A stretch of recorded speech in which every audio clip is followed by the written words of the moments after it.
Price cuts are rising. Cancellations to listing contracts are rising, and it's more important than ever to service your sellers properly. I'm going to give you 3 key communication points with every single seller that will help you avoid getting fired from your listing. Price cuts have happened with 40% of listings on the market. Cancellations in the Bright MLS have risen 17% compared to last year when it comes to listing contracts. That means agents are getting fired and they're having to get price adjustments. In my view, price adjustments are some of the hardest conversations to have in real estate. We're not going to talk about that here. Instead, we're going to talk about 3 key communication points throughout the week that will help you avoid getting the call that you're being fired by your seller. So this starts at the listing appointment. You've got to set clear expectations when you first meet with these people, what your communication plan is going to look like. This can be done in a lot of different ways. The main way you want to do this is once you get an agreement signed, once you get a listing contract executed, you let your sellers know, hey, here's what's going to happen next, and lay out your communication plan very clearly. I'm a big believer in the weekly phone call, in internet search data being communicated and automated to the seller, and feedback coming through raw and unfiltered from the buyers that are touring homes. And there's a number of ways to do this. The weekly communication call to me is the most important thing. When you're avoiding your seller, it's because you know you have to have a hard conversation with them. And agents do this all the time. They don't want to talk about price adjustments, so they just don't do anything. That's how you get fired. When you have a gradual conversation about this week after week and know your stats in your market, in our market, as an example, average time on market's 22 days. You got to let people know when the home doesn't sell after the first week, hey, let's stay the course here. Let's not panic. Here's average time on market. We've got more tours coming up. These are all good things. And that's part of that weekly communication. During this weekly call, I'd be talking about other homes that have sold, reviewing feedback, progress with any interested buyers, and talking through what's going to happen next, and even future pacing if you have to make a price adjustment. The agents that avoid that conversation are the ones that get fired. That weekly communication call should be either pre-scheduled or you have a time block in your calendar. We've got agents on our team that schedule the weekly call every single week. It's on repeat in their calendar till the home sells. Genius move, because it makes clear expectations about when people are going to hear from you next. And you should end every call with, hey, you'll be hearing from me by blank date, so I can keep you updated on exactly what's going on. That communication point is extremely critical. So you're not having your clients wonder when they're going to hear from you.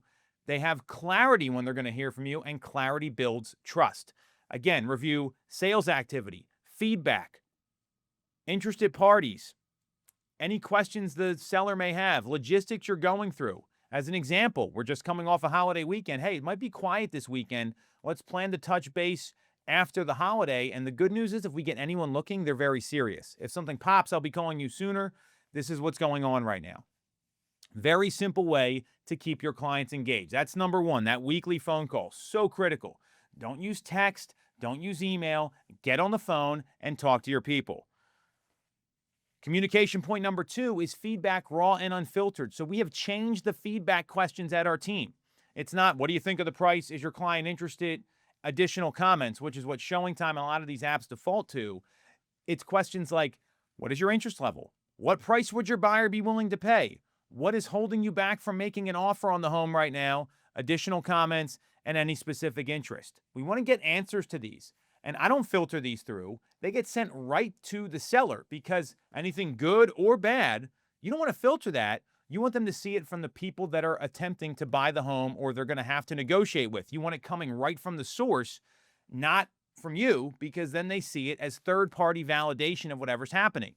If you get the same price over and over again, that's a third-party validation. If you get the same feedback over and over again about the home not showing well, that's third-party validation. And then you can have conversations around, here's what we can do to fix the home up. I don't necessarily recommend that, but that's what can be done. Here's what we can do to the price. Maybe there was like an odor in the home. Maybe they need to put more lights on. All that stuff's going to help. Maybe it's just not the right property for the buyer. It doesn't matter. You want the seller to see everything. And that's another touch point. You got 10 showings coming up in the week and they're getting all this feedback coming through. You're not having to be in the middle and communicate that. So you just got a lot of time back. Communication point number 3 are weekly web traffic reports. I'd be automating or curating, depending on your relationship with a lot of these portals, Realtor.com traffic reports, Zillow saves, and your MLS reports. Now, these are going to vary. In the greater Philadelphia area, we can send out or share how many times a property's been emailed, how many times it's been shared with somebody, how many times a prospect has seen the property. So we can share all that data and then compare it to other comparable listings or competitive listings so that the seller can get some perspective and they can see there's eyeballs on the property, because that way, if the showings aren't happening and you're getting a lot of people looking at it, they can tell the marketing's working. You never want to get asked the question, what are you doing to market the home? And by having that weekly phone call, that weekly web traffic report getting sent, and feedback coming through in real time, what you're doing is you have a plan that you're communicating with your client on so that they're not guessing about what's going on. That will bring down your cancellation rate. That will make it easier to talk about price adjustments and ultimately get you one step closer to getting the home sold.